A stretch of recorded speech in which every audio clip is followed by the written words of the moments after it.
A fire outbreak has destroyed 2 houses and leaving one with nothing to recover in the aftermath of the fire in Wellingara on Thursday afternoon.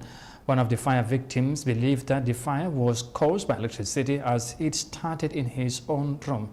Maria Macham has more in this report.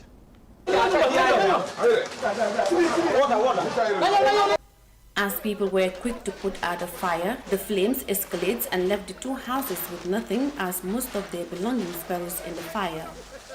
However, the family was preparing to conduct a charity today for their father who died this time last year. Now, instead of the charity preparation, the family is left with nothing but needs support from individuals to restore their house.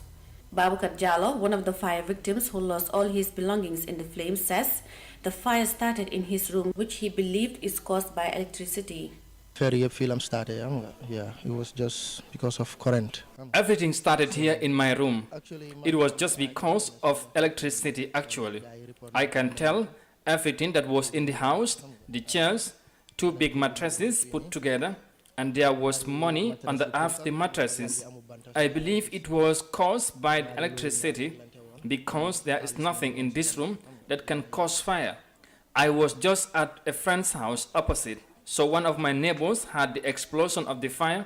So before I arrived, the smoke was already over the roof, and that's when we started to put out the fire, but it was so fast, but it was too fast. As the other house were able to recover some of their belongings from the fire, Babukar rescued nothing from the fire except for the clothes he is wearing and the shoes he was to dry outside the house. Didn't achieve anything inside here, so all was lost. We couldn't rescue anything in the house, so I lost all my belongings. I mean everything, including the materials sent from abroad and the money I kept in the house, which was just $11,000. Part of the money was mine, but the rest is a friend's money who asked me to keep it for him. It is a small room though, but everything was here, which is a total loss for me. I have been staying here for the past 2 years, so whatever I have was kept in this house.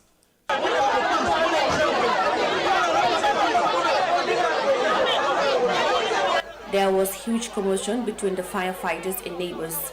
Some of them argued that the firefighters would not enter the compound as they didn't come on time, that the fire was already put out by people upon their arrival. Fortunately for one of the fire victims, a bag containing $200,000 in notes was recovered from his burning house by neighbors who were helping to put out the fire without a single note being affected by the fire. However, the houses affected were severely destroyed by the fire and other belongings were also affected during the course of putting out the fire. Other victims could not talk because of the aftermath shock and devastation suffered from the fire. Reporting for iAfrica News, I am Maria Macham.